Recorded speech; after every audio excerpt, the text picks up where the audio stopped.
Rahimakumullah.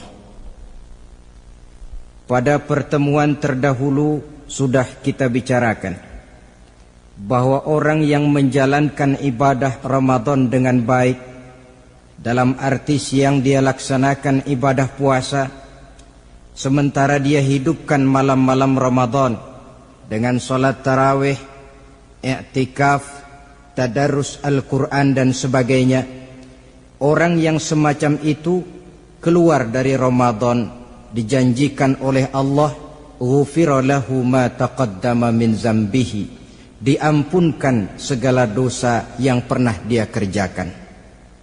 Sehingga ia keluar dari bulan Ramadan seperti bayi baru dilahirkan oleh ibunya, bersih, tidak punya dosa kepada Allah lantaran sudah dibersihkan oleh ibadah Ramadan.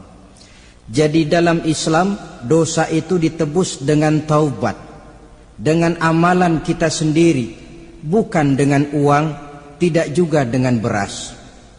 Saya percaya kalau dosa bisa ditebus dengan beras misalnya, barangkali Menteri Pertanian akan lebih dulu masuk surga.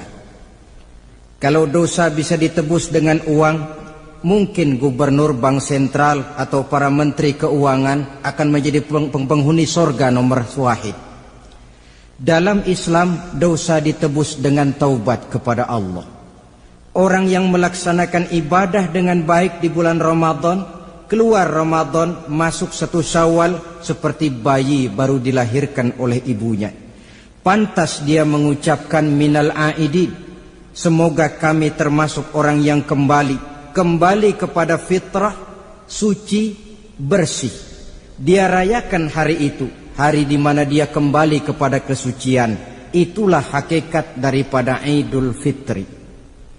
Dengan kata lain, Idul Fitri ini tidak bisa dilepaskan kaitannya dengan ibadah Ramadan. Hanya oleh karena kita melaksanakan ibadah Ramadan, maka kita rayakan Idul Fitri. Dengan bahasa yang lebih langsung, sebenarnya yang berhak merayakan Idul Fitri mereka yang mengisi Ramadan dengan kegiatan ibadah. Saudara-saudara kaum muslimin yang berbahagia, lalu bagaimana prosesnya? Yang pertama, manakala datang senja akhir Ramadan, wajiblah kita mengeluarkan zakat fitrah. Sebab Rasulullah sallallahu alaihi wasallam bersabda, "Saumul 'abdi mu'allakun ma baina as-sama'i wal ardi hatta yu'addiya shadaqatal fitri." Sesungguhnya puasa seorang hamba bergantung antara langit dan bumi, yakni belum diterima oleh Allah sampai dia mengeluarkan zakat fitrahnya. Memang boleh mengeluarkan zakat fitrah itu sejak awal Ramadan. Itu waktu yang dibolehkan. Jadi saudara tidak mau sibuk, begitu 2 hari puasa lalu bayar zakat fitrah, boleh. Tetapi waktu yang wajib sejak terbenam matahari akhir Ramadan. Waktu yang terbaik untuk membayar zakat fitrah selesai sholat subuh sebelum orang berangkat melaksanakan sholat Idul Fitri. Waktu yang makruh setelah orang selesai sholat Idul Fitri lalu baru bayar zakat fitrah, makruh di situ. Sedangkan waktu yang haram apabila matahari terbenam pada hari raya tanggal 1 Syawal baru mau bayar zakat fitrah, sudah haram hukumnya. Jadi diawali dengan membayar zakat fitrah, dan ini merupakan realisasi daripada latihan puasa, cinta kepada fakir miskin. Orang bilang kan bulan Ramadan itu katanya bulan latihan.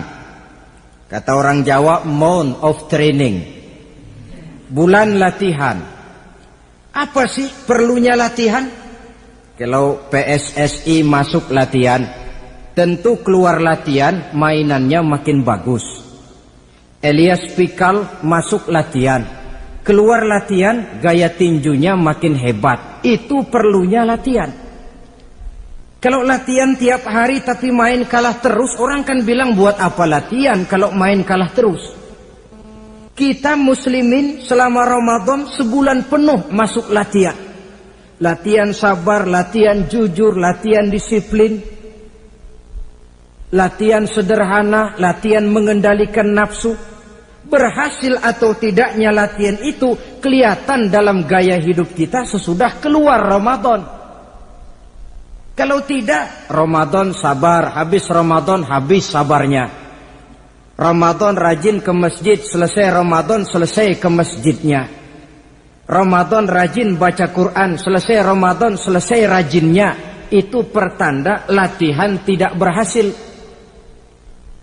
Maka salah satu latihan ini kita buktikan kecintaan kita kepada fakir miskin dengan kewajiban membayar zakat dan zakat fitrah. Ya Allah, sudah saya rasakan bagaimana tidak enaknya lapar dan haus. Sudah saya rasakan bagaimana tidak enaknya penderitaan orang-orang fakir dan miskin yang tiap hari kelaparan dan kehausan. Sebagai pertanda ya Allah, saya keluarkan zakat fitrah ini untuk orang-orang fakir dan miskin. Itu kita keluarkan pada saat matahari akhir Ramadan terbenam. Masuk malam pertama bulan Syawal, malam takbiran kalau istilah di kampung kita ini. Allah Subhanahu wa taala dalam Al-Qur'an menjelaskan, walitukmilul iddata, hendaklah engkau sempurnakan jumlah bilangan hari puasamu, berpuasa sebulan penuh, 30 hari atau lebih sering 29. Bila sudah sempurna hari puasa itu, walitukabbirullah, hendaklah engkau agungkan Allah, hendaklah engkau bertakbir. Oleh karena itu disunahkan menghidupkan malam 1 Syawal, malam hari raya Idul Fitri itu dengan memperbanyak takbir. Sejak matahari terbenam selesai sholat maghrib, kita kumandangkanlah kalimat takbir itu dari rumah ke rumah, dari surau ke surau, dari masjid ke masjid, dari kampung ke kampung, pertanda rasa syukur kita yang tiada terhingga kehadirat Allah Subhanahu wa taala, Tuhan yang Maha Esa dan Maha Kuasa. Entah kenapa bila matahari akhir Ramadan terbenam, datang malam 1 Syawal, berubah perasaan kita. Sedih menjadi gembira, sukar menjadi mudah, hati yang tadinya digenangi air kebencian berubah menjadi hati yang penuh dengan cinta kasih kepada sesama. Kumandang takbir bagi orang-orang yang hidup tinggal di rantau, mengingatkan dia kepada kampung halamannya. Terkenang dia sungai tempat dia mandi, lapangan tempat dia bermain. Oi kampuang nan jauh di mato katanya. Sehingga orang-orang yang tinggal di tanah rantau diusahakannya benar supaya bisa berlebaran pulang mudik katanya, nak berkumpul dengan sanak keluarganya supaya lebih mudah bersilaturahmi sambil mengenang masa-masa lalu di kampung halaman. Jadi setelah zakat fitrah kita tunaikan, sambutlah malam Idul Fitri itu dengan memperbanyak takbir. Ini disunahkan. Menghidupkan malam lebaran dengan memperbanyak takbir, bukan memperbanyak bakar petasan. Itu kan pekerjaan mubazir, dan mubazir itu jelas perbuatan setan. Ada yang bilang katanya bakar petasan itu nambah syiar. Syiar macam mana datang dari petasan? Sebagian lagi berjaga-jaga juga, tapi bukan dengan memperbanyak takbir. Bergadang-gadang di pinggir jalan, ngebut dengan kendaraan aneka warna. Tidak itu yang diajarkan agama. Berkumpul kita di surau, berkumpul kita di masjid, paling kurang berkumpul di rumah dengan keluarga. Ramai-ramailah kita bertakbir, memanjatkan puji dan syukur kepada Allah. Ya Allah, kalau tidak lantaran petunjukmu, sulit rasanya melaksanakan perjuangan yang berat sebulan penuh ini. Melatih diri, membina takwa, mengharap ridha. Dengan lapar melilit perut dengan haus mencekik kerongkongan, bersyukur kami kepadamu ya Allah. Dan sebagai pertanda kami kumandangkan kalimat takbir memuji keagungan dan kebesaranmu. Allahu Akbar, Allahu Akbar, Allahu Akbar, walillahil hamd. Saudara-saudara kaum muslimin rahimakumullah, di dalam satu hadis dari Ubadah bin Samit diriwayatkan oleh Imam Tabrani, bersabda Rasulullah sallallahu alaihi wasallam, "Man ahya lailatal fitri lam yamut qalbuhu yauma tamutul qulubi." Barang siapa yang menghidupkan malam Idul Fitri, maka hatinya itu tidak akan pernah mati pada saat hati-hati orang lain menjadi mati. Kita yang paling khawatir dalam hidup ini pada saat hati kita sudah mati selagi jasad masih hidup. Menjadilah kita bangkai berjalan dalam pandangan Allah. Badan hidup tapi hati mati, bangkai berjalan dalam pandangan Allah. Jadi ini hakikat merayakan Idul Fitri. Puasa Ramadan sebulan penuh, malamnya ibadah, menunaikan zakat fitrah, lalu malamnya menghidupkan malam dengan takbiran. Yang terjadi kan kita lihat adat yang dibesarkan, ibadat ditinggal. Puasa tidak, tarawih apalagi, lebaran kurang seminggu sudah lebih sibuk dia daripada yang puasa. Ke pasar kayaknya pasar mau dibeli semua. Rumah pun dicat, dikapur, baju diperbarui. Itu kan kulit. Memang lebih bagus kalau kulitnya baik, isinya pun baik. Tapi yang lebih penting daripada sekedar kulit adalah isi. Hakikat merayakan Idul Fitri kembali kepada kesucian. Kita bersih, tidak punya dosa kepada Allah. Itu kita rayakan. Dengan apa? Nah, oleh seorang ulama, Al-Imam Zakiyuddin Abdul Azim bin Abdul Quwa Al-Munziri, diberikan contoh bagaimana Rasulullah sallallahu alaihi wasallam itu merayakan Idul Fitri. Beliau berkata, yuhibbu sallallahu alaihi wasallam ayyuqabilal 'ida bil bisri was surur. Rasulullah sallallahu alaihi wasallam cinta, senang menyambut Idul Fitri bil bisri was surur, dengan muka gembira dan dengan sikap sukacita. Jadi merayakan Idul Fitri bil bisri was surur, muka menunjukkan kegembiraan. Kenapa gembira? Sudah berhasil berjuang sebulan penuh. Bukan gembira lantaran di rumah banyak dodol, kue, pakaian serba baru, sepatu pun serba baru. Bukan itu yang kita gembira. Gembira lantaran telah berhasil berjuang mengalahkan nafsu, memenuhi perintah Allah, melaksanakan puasa. Gembira lantaran kita kembali suci seperti bayi baru dilahirkan oleh ibunya. Bil bisri, muka menunjukkan kegembiraan, cerah di malam itu sampai di hari lebarannya. Jadi walaupun barangkali oleh karena kesulitan ekonomi tidak terbeli itu baju yang baru, tidak terbeli itu sepatu yang baru, tidak terbeli itu makanan dan kue seperti tetangga, jangan sampai mengurangi kegembiraan kita. Tidak boleh menyambut lebaran itu dengan manyun. Tahu manyun? Mukanya sudah macam asam sama kukusan. Tidak ada menunjukkan sikap kegembiraan. Nabi menghadapi hari itu bil bisri was surur, dengan muka cerah dan dengan sikap gembira. Tapi gembira dalam arti tetap pada jalur kontrol. Lalu apa lagi? Wa taubatu lillahi ta'ala, dengan tetap melaksanakan taubat kepada Allah.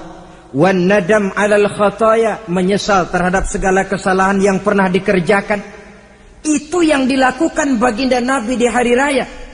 Wa masalihatil khusum, memperbaiki orang-orang yang bermusuhan. Wal akhzi binasiril mazlum, menolong orang-orang yang teraniaya. Wasillatil arham, melaksanakan silaturahmi. wal ihsan ilal fuqara, berbuat kebaikan kepada kaum fakir miskin, wa ziyaratil aqarib, menziarahi, mengunjungi kaum kerabat. Itu hakikat di dalam melaksanakan Idul Fitri. Jadi jangan terbalik, sudah merasa baju baru, ini kan lebaran, merdeka. Kalau kemarin Ramadan kita dikekang, tidak boleh begini, tidak boleh begitu, sekarang sudah keluar Ramadan, merdeka. Lalu dirayakannya Idul Fitri dengan bermabuk-mabukan, dengan judi, dengan perbuatan zina. Itu sama saja dengan baju baru habis dicuci sudah diceburin lagi ke dalam comberan. Ini kan ibarat baju masuk Ramadan dicuci sebersih-bersihnya, keluar Ramadan masuk Lebaran tetaplah berusaha menjaga kebersihan itu. Kalau ditinggalkan Ramadan merasa merdeka, melemparkan lagi diri ke lembah dosa, sama saja baju yang sudah putih bersih ditriska bagus-bagus, tapi lalu dilemparkan lagi ke dalam comberan. Na'udzubillah min zalik. Saudara-saudara kaum muslimin yang berbahagia, jadi setelah zakat fitrah kita bayar, hidupkan malam Idul Fitri itu dengan mengumandangkan kalimat takbir. Lalu bila datang sholat subuh di pagi hari pertama bulan Syawal, kita laksanakanlah sholat subuh itu berjamaah. Jangan sampai terbalik, saking kepengennya sholat Idul Fitri subuhnya enggak. Ini kan sama saja kata orang nyari jarum kapak hilang. Tak membela yang sunnah, yang wajib disia-siakan. Sholat Idul Fitri itu sunnah saja hukumnya, sholat subuh wajib. Masakan yang wajib kita tinggalkan, lalu yang sunnah kita kejar-kejar? Terbalik tentunya. Lalu manakala usai kita sholat subuh masih mengumandangkan takbir, bersiap-siaplah kita untuk berangkat menunaikan sholat Idul Fitri 2 rakaat, lalu diiringi dengan khutbah hari raya Idul Fitri, 2 khutbah seperti khutbah Jumat itu, khutbah pertama dan khutbah kedua. Kalau selesai melaksanakan sholat Idul Fitri, maka kembalilah kita ke rumah dengan suasana gembira. Untuk apa? Untuk berhalal bihalal. Istilahnya untuk berlebaran, saling meminta maaf. Kenapa? Dengan ibadah Ramadan dosa kita kepada Allah insya Allah bersih. Tapi kan kita tidak cuma berbuat dosa kepada Allah, kita juga berbuat salah kepada sesama manusia. Dosa kepada Allah, taubat langsung kepadanya, sonder pakai calo. Tidak bisa saudara bikin dosa kepada Allah, datang ke rumah saya, Pak inilah saya kasih uang, tolong mintakan taubat saya kepada Allah. Ya tidak bisa. Dosa kepada Allah langsung bertaubat kepadanya. Tapi dosa kepada sesama manusia, Allah belum akan memberikan ampun kalau kita belum minta maaf kepada yang bersangkutan. Ini sulitnya. Kalau saudara dosa meninggalkan sholat, taubat kepada Allah. Tapi kalau dosa kepada sesama manusia, saudara mencuri sendal orang, cara taubatnya bagaimana? Pertama menyesal, kenapa mencuri? Yang kedua berjanji tidak akan mencuri lagi. Yang ketiga meninggalkan perbuatan mencuri. Dan yang keempat, sendal orang pulangin. Tidak bisa saudara mencuri sendal, Tuhan taubat, nggak lagi-lagi nyolong sendal, tapi sendal orang dibekap terus, nggak dipulang-pulangin, ya tidak termasuk taubat itu. Itulah sebabnya selesai sholat Idul Fitri, kita pun meminta maaf. Nah, siapa yang harus lebih utama kita mintakan maaf? Satu riwayat menjelaskan bahwa selesai sholat Idul Fitri, para sahabat mendengar Rasul mengucapkan amin sampai 3 kali. Amin, amin, amin.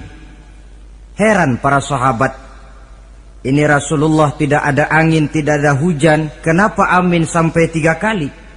Mereka pun bertanya, ya Rasul, tadi amin sampai 3 kali kenapa? Kalian tidak tahu? Tidak tahu ya Rasul.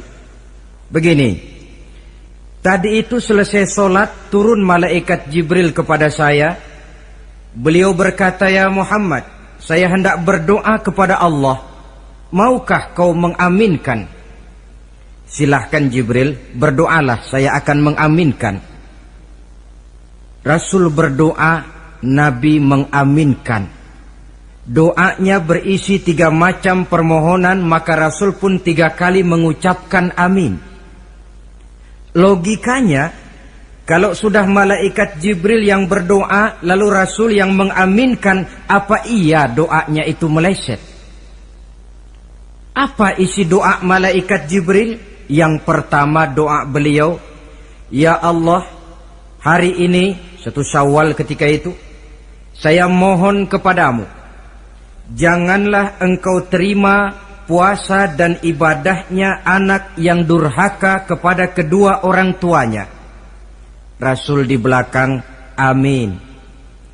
Anak yang durhaka kepada ibu bapaknya. Ya, Ramadan dia puasa di siang hari, malam dia taraweh, dia tadarus Al-Quran. Kalau sudah durhaka kepada ibu bapaknya, ibadahnya didoakan oleh malaikat Jibril, diaminkan oleh Rasul agar tidak diterima oleh Allah Subhanahu wa ta'ala. Sebab itu manakala usai sholat Idul Fitri, pulang kita ke rumah, bersimpuhlah kepada ibu bapak, meminta maafnya, meminta ridhonya. Ibu kita yang telah mengandungkan kita, melahirkan kita antara pilihan hidup dan mati. Bapak yang pergi pagi pulang sore, peras keringat banting tulang untuk mendidik dan membesarkan kita. Demi setelah kita yang anak ini jadi orang, kadang-kadang lupa kacang akan kulitnya. Bagaimanapun tinggi status sosial seorang anak, bagaimanapun banyak gelar di sandangnya, bagaimanapun kayanya dia, kalau sudah durhaka kepada kedua orang tuanya, alamat hidup tidak akan memperoleh keberkahan. Doa malaikat Jibril yang kedua, "Ya Allah, hari ini saya mohon kepadamu, jangan engkau terima puasa dan ibadahnya suami istri yang tidak saling memaafkan." Sebab itu seorang suami, seorang istri, selesai turun sholat Idul Fitri, hendaklah berlapang dada si suami memaafkan istrinya, meredokannya. Si istri pun bersimpuh meminta maaf dan ridho suaminya. Istri yang durhaka kepada suaminya. Sebab itu tidak heran kalau Rasul dalam satu hadis pernah menjelaskan, "Ayyumam ra'atin matat wa zawjuha anha radin illa dakhalatil jannah." Kalau ada seorang perempuan meninggal dunia, suaminya ridho kepadanya, itu perempuan akan masuk surga. Ini artinya, kalau seorang perempuan meninggal, suaminya tidak ridho kepadanya, biar dia tukang sholat, biar dia ahli puasa, biar dia hadir di majelis taklim manapun, meninggal tidak diridhoi suaminya, pintu surga belum dibukakan sampai suaminya ridho kepadanya. Riwayat lain menjelaskan bahwa sepulang Isra dan Mi'raj, Rasul bercerita kepada para sahabat, "Saya dalam perjalanan Mi'raj itu diperlihatkan neraka." "Neraka ya Rasul?" "Iya." "Lalu bagaimana?" "Saya lihat isinya kok kebanyakan perempuan." "Perempuan?" "Heeh." "Laki bagaimana ya Rasul?" "Laki juga tidak sedikit." "Kenapa lebih banyak perempuan ya Rasul? Apa mereka tidak sholat?" "Sholat." "Tidak puasa barangkali?" "Mereka rajin puasa." "Tidak suka mengaji barangkali?" "Mungkin lebih rajin dia dari suaminya." "Lalu apa penyakitnya ya Rasul?" Beliau menjawab, "Hunna yakfurnal asir." Penyakit perempuan itu dimanapun, tidak pandai bersyukur, kurang rasa terima kasih kepada suaminya. Suaminya yang bertahun-tahun pergi pagi pulang sore, peras keringat banting tulang untuk menghidupi keluarga, sekali saja terselip berbuat salah, hilang jasanya yang bertahun-tahun itu. Cuma salahnya saja yang diingat. Ibarat kata pepatah, panas setahun, habis dibalas oleh hujan 1 hari. Habis dibalas oleh hujan 1 hari. Malaikat Jibril yang ketiga, ya Allah, hari ini saya mohon kepadamu, janganlah engkau terima puasa dan ibadahnya muslim yang tidak mau memaafkan sesama saudaranya muslim. Tugas kita adalah meminta maaf, tetapi memberi maaf lebih mulia, karena memang memberi maaf lebih sulit daripada meminta maaf. Oleh sebab itu momen hari raya Idul Fitri intinya adalah halal bihalal. Bukan lalu merasa merdeka sudah ditinggalkan oleh Ramadan, berbuat sesuka hati, yang laksana baju sudah dibersihkan tapi dibenamkan kembali ke dalam lumpur. Yang kita inginkan agar bersih hubungan kita dengan Allah dan baik juga hubungan kita kepada sesama manusia.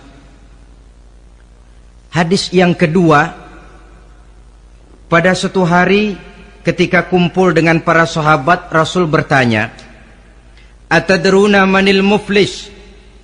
Saudara-saudara, tahu enggak siapa orang bangkrut, orang sial, orang yang tidak beruntung itu siapa? Pertanyaan yang menarik. Jawaban sahabat macam-macam. Ada yang bilang al-muflisu fina man la dirham lahu wala mata'. Ya Rasul, menurut pendapat kami orang yang bangkrut, orang yang sial, yang tidak punya duit dan tidak punya harta. Itu jawab sahabat, dan begitu jawab banyak orang sekarang. Siapa yang banyak uang raja dia, yang tidak punya uang bangkrut dia. Sampai-sampai pepatah orang Arab bilang, innad darahima fil amakini kulliha taksur rijala mahabatan wa jalala. Uang itu di mana-mana katanya bikin hebat orang yang memilikinya. Coba lihat orang yang tidak punya uang dengan yang punya uang, jangan gaya hidupnya, gaya jalannya saja lain. Coba orang kerja itu hari Kamis sama hari Sabtu lain jalannya. Hari Kamis loyo, lesu, manyun. Tapi kalau sudah hari Sabtu gagah bukan main. Kenapa? Ada uang di kantongnya. Wahia lisanun liman arada fasahatan. Uang adalah lidah yang paling fasih untuk bicara. Bicara lidah macet, coba uang yang bicara talk share. Wahia silahun liman arada qitalan. Uang juga senjata paling ampuh bagi orang yang mau maju ke medan perang. Tapi apa benar begitu? Rasul menjawab, innal muflisa min ummati, orang yang bangkrut dari golongan umatku. Umatku bukan orang lain, bukan mereka yang tidak punya uang, kata Rasul, bukan mereka yang tidak banyak hartanya. Orang yang bangkrut dari golongan umatku, may ya'ti yaumal qiyamah bi salatin wa siyamin wa zakatin. Orang yang di hari kiamat nanti datang menghadap Allah dengan membawa pahala solat. Sebab waktu di dunia dia tukang solat, menghadap Allah dia setor, ya Allah ini pahala solat saya, solat wajibnya, solat sunnah rawatib nawafilnya. Wasiyamin, pahala puasa juga dia bawa setor kepada Allah, baik puasa wajib Ramadan, puasa sunnah Senin Kemis, puasa sunnah 6 hari di bulan Syawal. Wa zakatin, pahala zakatnya juga dia bawa menghadap Allah di satu pihak. Cuma sayang, kata Allah, wa ya'ti qad syatama haza, dia juga datang membawa dosa karena pernah mencaci maki orang. Wa qazafa haza, pernah memfitnah orang. Wa akala mala haza, pernah memakan harta orang dengan cara yang batil. Wa syafaka dama haza, mengalirkan darah orang tanpa alasan yang benar. Di satu pihak datang membawa pahala ibadah, di lain pihak datang menyandang dosa kepada manusia. Kalau ini yang terjadi, bagaimana nasib kita? kata baginda Rasul, maka diambillah dosa orang yang pernah kita fitnah. Untuk apa? Diberikan kita. Sudah enak-enak, ya Allah ini pahala solat saya. Tahu-tahu datang orang, sebentar ya Allah, orang ini waktu di dunia memang ahli solat, tapi saya tanpa salah pernah difitnah. Sakit hati saya, hancur nama baik saya lantaran ulahnya. Saya menuntut keadilan. Benar orang ini pernah kau fitnah? Benar ya Allah. Kalau begitu pahala solatmu sini, kasihin orang yang kau fitnah. Habis pahala solat, datang lagi orang menagih, ya Allah, dia memang waktu di dunia ahli bayar zakat, tapi juga dia sering makan harta orang dengan cara yang batil. Benar? Benar ya Allah. Sini, pahala zakatmu berikan kepada orang yang hartanya kau makan dengan cara yang batil. Fa in faniyat hasanatuhu qabla ayyuqda ma alaihi. Kalau pahala kebaikannya sudah habis untuk nutup hutang dosa, sementara tagihan datang terus, ukhiza min khatayahum, maka diambillah dosa orang-orang yang pernah kita fitnah, kita caci maki, kita zolimi, untuk diberikan kepada kita. Apa enggak bangkrut ini? Sudah pahala dipretelin, dosa dikasih lagi. Ibarat orang dagang, modal habis, tagihan utang datang terus. Apa pasalnya ini? Dia cuma baik kepada Allah, solatnya betul, puasanya bagus, zakat dia bayar, tapi kepada sesama manusia dia tukang fitnah, tukang mencaci maki, ahli makan harta orang dengan cara yang batil. Bangkrut nasibnya di akhirat nanti. Maka keliru kalau momen Idul Fitri itu dimanfaatkan untuk sesuatu yang merusak arti kesucian, merusak arti fitrah. Mari kita dengarkan hadis dari Wahab bin Munabbah. Inna iblis alaihi la'nah yasihu fi kulli yaumi idin. Iblis tiap hari raya Idul Fitri teriak-teriak. Akibat teriakannya, laskarnya, bala tentaranya kumpul.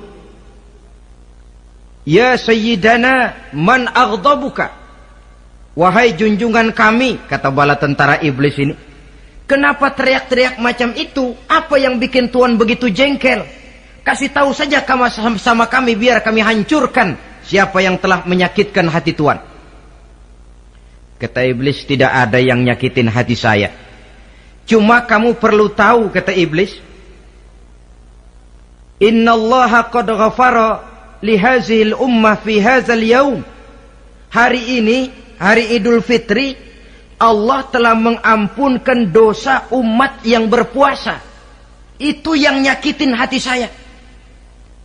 Setengah mati saya menggoda mereka, supaya mereka mabuk, supaya mereka zina, supaya mereka judi, supaya mereka merusak. Mereka puasa di bulan Ramadan, hari ini Allah ampunkan dosa mereka. Apa enggak sakit hati saya? Lalu apa tugas kami Tuhan?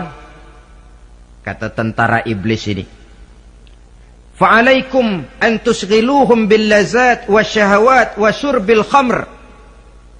Kata iblis, kasih komando dia, begini saja, kau rusak mereka, umat Islam yang dosanya hari ini diampuni, kau rusak mereka bil lazat, dengan segala macam kelezatan, wasyahawat, dengan memperturutkan hawa nafsu, wasyurbil khamr, dengan meminum minuman yang memabukkan di hari raya Idul Fitri ini. Jadi kalau mereka datang bermaaf-maafan, Allah sudah mengampuni dosa mereka, tolong kau rusak suasana itu. Tanamkan kepada mereka supaya menikmati hari ini dengan segala macam kelezatan, memperturutkan hawa nafsunya, meminum minuman keras, hanyut di meja judi, sehingga melupakan arti hakikat Idul Fitri yang sebenarnya. Di akhir riwayat ini Nabi pesan, oleh karena itu kata Nabi, ijtahidu yaumal fitri fis sadaqah wa a'malil khair wal birri minas shalah waz zakah wat tasbih wat tahlil. Oleh sebab itu kata Nabi, hati-hatilah kamu, sungguh-sungguhlah kamu pada hari Idul Fitri ini melaksanakan segala macam kebajikan seperti sedekah, perbuatan baik, salat, zakat, mengucapkan tasbih, tahlil, karena hari ini Allah telah mengampunkan dosa kamu. Jadi jangan dinodai hari yang bersih itu dengan perbuatan-perbuatan yang tercela. Inilah kelirunya kalau adat lebih dibesarkan daripada ibadat. Kalau menyambut Idul Fitri itu yang lebih diutamakan baju barunya, pakaian serba barunya, rumah serba bersihnya, lalu fasilitas serba adanya, lupa kepada intinya, manusia akan mudah terjerumus menodai hari yang suci dengan perbuatan yang kotor. Saudara-saudara, ma'asyiral muslimin rahimakumullah. Karena itu Rasulullah sallallahu alaihi wasallam pernah menjelaskan apa hakikat hari raya sebenarnya. Beliau berkata, lil mu'mini khamsatu a'yad. Orang beriman mempunyai 5 hari raya. Yang kita tahu kan gampangnya Idul Fitri, Idul Adha, kan itu. Ya. Rasul berkata, orang beriman sebenarnya mempunyai 5 hari raya. Hari raya yang dia rayakan dengan kegembiraan. Kapan saja itu? Pertama, kullu yaumin yamurru 'alal mu'min wa la yuktabu 'alaihi zanbun. Setiap hari yang dilalui oleh seorang mukmin tanpa Allah menulis dosanya, itulah hari raya baginya. Jadi kalau berlalu 1 hari dan hari itu kita tidak melakukan dosa satupun, itu hari raya. Dengan kata lain, bergembiralah seorang mukmin kalau dia bisa melewati 1 hari tanpa di hari itu dia melakukan dosa. Itu hari raya. Aduh, saya girang benar hari ini. Kenapa? Hari ini tidak ada dosa yang saya kerjakan rasanya. Hari raya pertama adalah hari di mana kita lewati tanpa melakukan dosa. Kira-kira bisa nggak 1 hari lewat tanpa dosa? Ya, bukan cuma sekedar mau, tapi berusaha untuk bisa. Ini hari raya yang pertama. Yang kedua kata Nabi, al-yaumul ladzi yakhruju fihi minad dunya bil iman wasyahadah wal ismah min kaidis syaitan. Hari di mana dia keluar meninggalkan dunia ini, kembali kepada Allah bil iman, dengan membawa iman, wasyahadah, mengucapkan 2 kalimat syahadat, wal ismah min kaidis syaitan, dan selamat dari tipu daya setan. Saudara-saudara, mati membawa iman, sempat mengucapkan 2 kalimat syahadat, selamat dari tipu daya setan, itu hari raya kita. Sebab apa? Yang paling kita khawatir kalau sudah meninggalkan dunia tanpa membawa iman, tidak sempat mengucapkan 2 kalimat syahadat.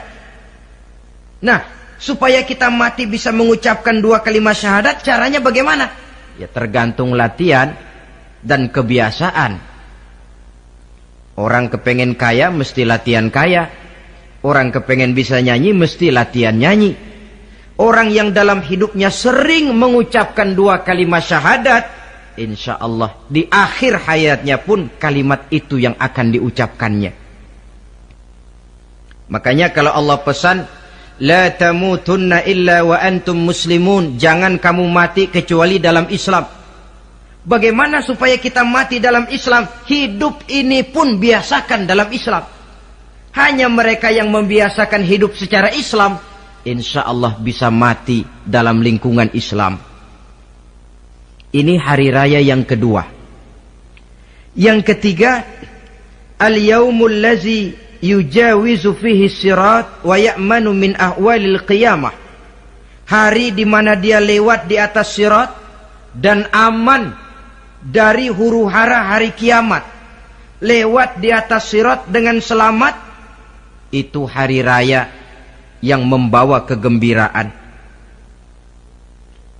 Yang keempat, al-yaumul ladzi yadkhulu fihi al-jannah wa ya'manu minal jahim, hari di mana dia masuk ke dalam surga dan aman dari siksaan neraka. Hari raya terakhir, al-yaumul ladzi yanzuru fihi ila rabbih, hari di mana dia bertemu dengan Allah Tuhannya. Itu hari raya terbesar. Masuk surga itu enak, tapi bertemu Allah jauh lebih enak. Sama saja kita masuk istana negara itu nikmat, tapi bertemu presiden jauh lebih nikmat. Mungkin begitu masuk istana negara kita heran, kagum melihat lukisan, melihat dekorasi. Tapi begitu bertemu dengan kepala negara, lupa kita dengan indahnya bangunan istana negara. Mungkin ketika masuk surga kita kagum, begitu luar biasa kenikmatannya. Ketika bertemu dengan Allah, hilang kenikmatan surga, tertutup oleh nikmatnya bertemu Allah. Ma'asyiral muslimin rahimakumullah. Nah, lalu ada satu tradisi di negara kita ini yang disebut acara halal bihalal. Di Arab ini tidak ada. Dan memang halal bihalal itu bahasa Arab yang di Arab sendiri tidak terpakai. Halalun bihalalin artinya saling halal menghalalkan. Maksudnya saling maaf memaafkan. Kemarin saudara tanpa salah saya pukul, haram. Kesempatan ini tolong dihalalkan, artinya tolong dimaafkan. Karena kita bertemu seorang-seorang sulit, datang dari rumah ke rumah pun memakan waktu. Biasanya pun orang mengadakan acara kumpul, entah itu organisasi, entah itu kantor, entah itu keluarga besar, kumpul dalam satu acara yang lazimnya mereka sebut dengan halal bihalal. Rangkaiannya tidak terpisahkan dari puasa Ramadan, Idul Fitri, dan halal bihalal. Artinya, karena kita melaksanakan puasa di bulan Ramadan, maka kita rayakan Idul Fitri. Di dalam merayakan Idul Fitri, kita laksanakan acara halal bihalal. Tidak terpisahkan. Tapi rupanya halal bihalal ini sudah jadi milik nasional. Ya, kita ikut bersyukur menjadi milik nasional. Tetapi yang paling merasakan nikmatnya tentu mereka yang mengikuti prosesnya sejak semula. Pelaksanaan ibadah puasa, melaksanakan zakat fitrah, menunaikan sholat Idul Fitri, sampai kepada berhalal bihalal. Kemudian satu hadis lagi, Rasulullah sallallahu alaihi wasallam bersabda, "Isnani la yanzurullahu ilaihima yaumal qiyamah." Ada dua golongan manusia yang di hari akhirat nanti tidak akan dipandang oleh Allah, tidak akan diopeni oleh Allah. Siapa mereka? Pertama qati'ur rahim, yang kedua jarus su'i, orang yang memutuskan silaturahmi, dan tetangga yang jahat dengan tetangganya. Sebagai uraian penutup, saya ingin mengajak kita semua untuk merenungi firman Allah dalam surah Al-A'la ayat 14 sampai dengan ayat 17. Qad aflaha man tazakka wa dzakara isma rabbih fasalla bal tu'thiruna al-hayata ad-dunya wal akhiratu khairu wa abqa. Qad aflaha man tazakka, sungguh telah beruntunglah orang-orang yang membersihkan dirinya. Ada yang mentafsirkan sungguh beruntung orang-orang yang telah menunaikan zakatnya. Sebab apa? Diri, jiwa, ini kan bukan milik kita, milik Allah. Kita ini cuma hak pakai. Seperti saudara ini baju saya, saudara punya hak pakai. Kalau waktu saya ambil baju itu kotor, tentu marah saya sebagai pemiliknya. Tetapi ketika saya ambil baju itu memang bersih, terpelihara dengan baik, senang hati saya. Qad aflaha man tazakka, Sungguh telah beruntung orang-orang yang membersihkan jiwanya. Dia puasa di bulan Ramadan, malamnya dia tarawih, zakat fitrah pun dia bayar. Wa dzakara isma rabbih, lalu dia menyebut nama Tuhannya dengan mengumandangkan takbir, bersahut-sahutan di malam hari raya Idul Fitri itu. Fasalla, lalu dia laksanakan solat Idul Fitri. Lalu apa? Bal tu'sirunal hayatad dunya. Tapi mengapa kamu lebih memilih gemerlapnya dunia? Melupakan inti, melupakan isi dengan mengambil kulit. Merayakan Idul Fitri dengan lupa diri, lupa daratan, bermabuk-mabukan, tenggelam di meja judi, hanyut di lembah zina. Bal tu'sirunal hayatad dunya, kau utamakan megahnya dunia, kau kejar gemerlapnya dunia, kau lupa hakikat Idul Fitri itu. Wal akhiratu khairun wa abqa, padahal akhirat itu lebih baik dan lebih kekal bagi kamu. Dunia yang segala kemampuan yang ada kita kerahkan untuk mengejarnya merupakan kenikmatan yang kalau ketimbang kenikmatan akhirat, berapalah lamanya. Umur orang sekarang paling panjang 80 tahun. Jarang yang sampai 100. Jadi kalau Nabi mengatakan ad-dunya sijnul mu'min wa jannatul kafir, dunia adalah penjara bagi orang mukmin dan surga bagi orang kafir, itu betul.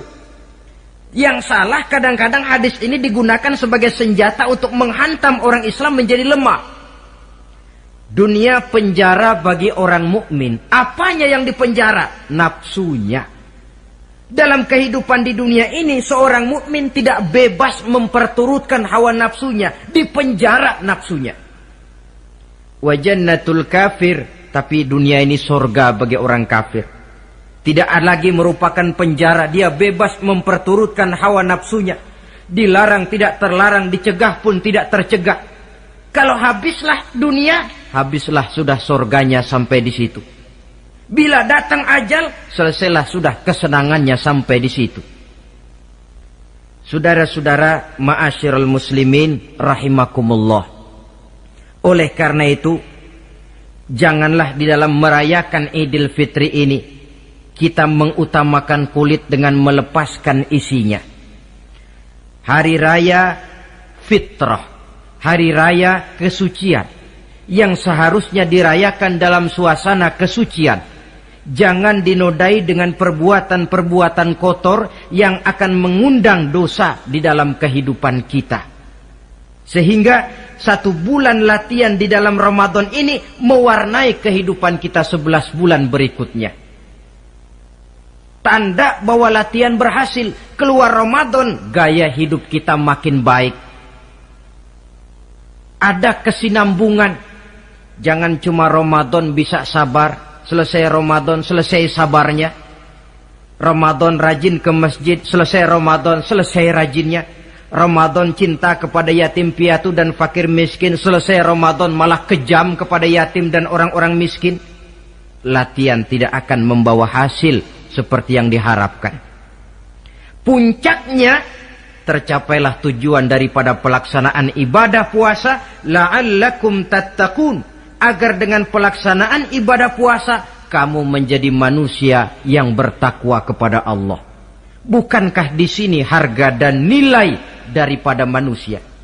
Jadi puasa dengan kemampuan mengendalikan diri, dengan kesederhanaan, dengan disiplin, dengan cinta kepada fakir miskin, seluruhnya bertujuan membentuk manusia yang bertakwa.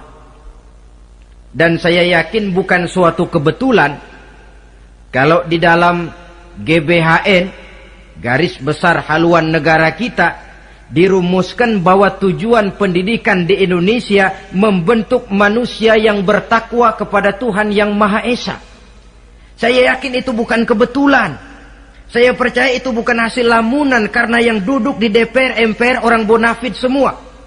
Tujuan pendidikan apapun nama pendidikan itu harus mengarahkan, membawa manusia Indonesia menjadi orang yang bertakwa kepada Tuhan. Dan dalam artian kita, takwa itu tidak lain kemampuan melaksanakan segala yang diperintah Allah dan kesanggupan menjauhi segala yang dilarangnya. Ma'asyiral muslimin rahimakumullah. Karena itu saya ingat benar, orang-orang tua kita itu betul. Kalau dia berlebaran, dia bawa anaknya yang kecil-kecil itu ke rumah keluarga, sanak familinya, diperkenalkan. Ini bibimu, yang itu pamanmu, sebelah sana tuh kakekmu. Apa yang kita ingat di waktu kecil akan tertanam sampai kita besar. Istilahnya tidak kehilangan obor. Tahu keluarga, kenal sanak famili. Yang terjadi zaman sekarang, kadang-kadang ipar dengan ipar berkelahi, keponakan dengan keponakan bermain hantam. Kenapa? Hilang obor, tidak ada yang memberikan penyuluhan bahwa dia masih keluargamu. Apa latar belakangnya? Kurangnya silaturahmi.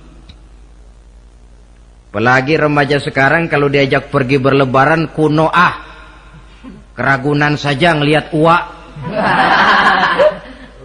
Ya tidak ada salahnya toh, rekreasi persilakan. Keragunan kah, ke Taman Mini kah, ke Taman Impian Jaya Ancol kah. Tetapi silaturahmi ini utamakan. Kunjungi keluarga, kunjungi sanak famili, handai tolan. Sebab apabila silaturahmi ini sudah retak, pada akhirnya kita kehilangan obor. Manakala sudah kehilangan obor, boleh jadi kita tidak akan saling mengenal satu dengan lainnya. Bukankah adat hidup katanya tolong menolong? Bila kita merupakan satu keluarga besar, mungkin ada kelemahan di bidang pendidikan, yang lain maju di bidang ekonomi, saling membantu. Sehingga terwujud di mana yang satu menunjang kemajuan bagi yang lainnya. Saudara-saudara, inilah pembicaraan kita pada pertemuan kita kali ini. Dengan harapan tentunya, mudah-mudahan kita benar-benar masuk dalam kelompok minal aidina wal faizin wa kullu amin wa antum bi khair. Termasuk orang yang kembali suci kepada fitrah, beruntung, dan amalan ibadah kita diterima oleh Allah Subhanahu wa taala. Sekian dan demikian, terima kasih atas segala perhatian, mohon maaf atas segala kekurangan. Usikum wa nafsi bitaqwallah. Wassalamu alaikum warahmatullahi wabarakatuh. Waalaikumsalam warahmatullahi wabarakatuh.